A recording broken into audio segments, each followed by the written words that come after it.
Oke, pertanyaan terakhir nih ya Pak. Adakah mungkin hal yang bisa Bapak spill nih terkait dengan program dan juga inovasi dari Kementerian Bapak dan bagaimanakah koordinasinya sejauh ini dengan Presiden Prabowo Subianto dan arahannya seperti apa dari Pak Presiden sendiri? Ya, kami berterima kasih kepada Bapak Presiden yang memberikan perhatian yang sangat tinggi kepada pendidikan. Paling tidak yang terkait dengan kebijakan mengenai guru, itu sudah ada 2 kebijakan beliau yang sudah di-launching sendiri oleh Bapak Presiden. Yang pertama itu tunjangan sertifikasi guru. Itu sudah langsung disampaikan Pak Presiden, kenaikan tunjangan untuk guru itu. Dan kemudian beberapa waktu yang lalu itu tunjangan itu ditransfer langsung ke rekening guru, tidak melalui pemerintah daerah. Ini merupakan terobosan yang baru terjadi setelah 5 tahun itu berjalan. Dan kami sudah mendapatkan respon dari para guru, menyampaikan terima kasih karena mereka sudah menerima tunjangan itu untuk 3 bulan sehingga mereka bisa merayakan hari raya dengan tunjangan itu. Dan ini saya kira terima kasih para guru kepada Pak Presiden, ini sangat membahagiakan kami bahwa kebijakan-kebijakan yang kami lakukan ini bermanfaat secara langsung bagi para guru.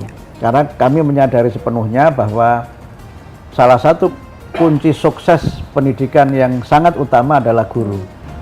Fasilitas yang bagus, teknologi yang canggih, tapi gurunya tidak memiliki kualitas, tidak punya kompetensi, tidak punya integritas, fasilitas dan berbagai macam kecanggihan itu hanya benda mati yang tidak punya dampak besar terhadap peningkatan mutu pendidikan. Tapi di tangan guru yang punya kompetensi, punya integritas dan kreativitas, keterbatasan sarana prasarana dan alat itu tidak menjadi halangan untuk mereka memberikan pelayanan yang terbaik dalam mencerdaskan bangsa. Kemudian yang berikutnya juga beberapa kebijakan menyangkut sistem pelaporan kinerja guru yang sebelumnya banyak guru mengeluh karena harus diunggah. Sekarang guru tidak perlu mengunggah, cukup membuat laporan tertulis, dilaporkan kepada kepala sekolah. Dan kalau dulu harus melaporkan setahun 2 kali, sekarang cukup 1 kali saja. Kemudian terobosan kami yang berikutnya untuk guru adalah kebijakan menyangkut jam mengajar guru. Sebelumnya guru itu harus mengajar 24 jam dalam 1 minggu. Sehingga banyak guru yang harus, istilahnya itu guru dari lonceng ke lonceng begitu, yang harus pindah sekolah demi memenuhi tuntutan 24 jam 1 minggu.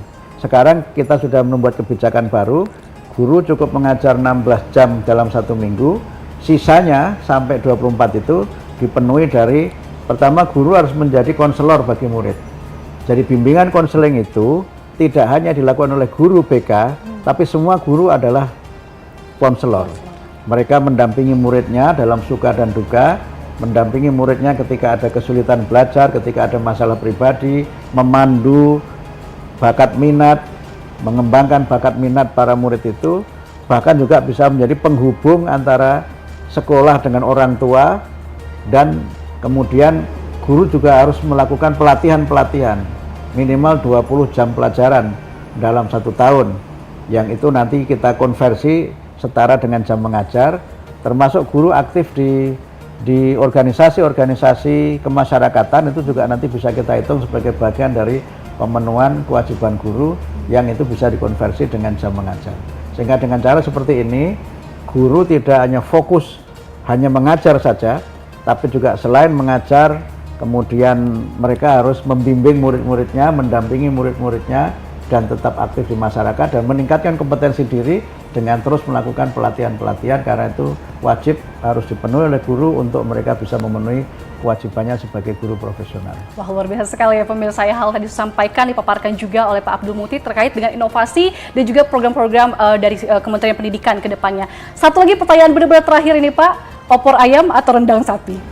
Opor ayam dong. Opor ayam ya, luar biasa. Berarti ini kan salah satu menu nanti ya Pak di kampung halaman seperti itu. Kalau di kampung halaman menu wajibnya itu selain tadi opor ayam, itu ada satu lagi namanya lentok. Lentok apa itu Pak? Lentok itu bahannya itu dari nangka yang masih muda itu kayak gudeg itu, tapi tidak sampai lembut. Kemudian ada kuahnya yang bersantan itu, ininya perpaduannya itu dengan tahu sama tempe gitu yang dipotong kecil-kecil. Nah, kemudian pakai lentok ya, lentok itu kayak biasa aja ya, kayak lontong itu tapi dipotong-potong kecil-kecil. Dan khasnya itu piringnya kecil. Jadi nanti kalau kita nambah itu nanti pakai piring yang baru. Dan itu memang dirancang seperti itu.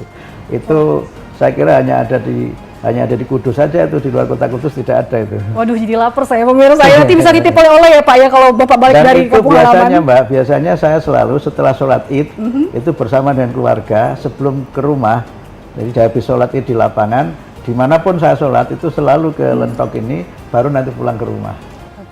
Itu keasikan tersendiri yang hanya ada di kampung halaman. Wah, luar biasa sekali.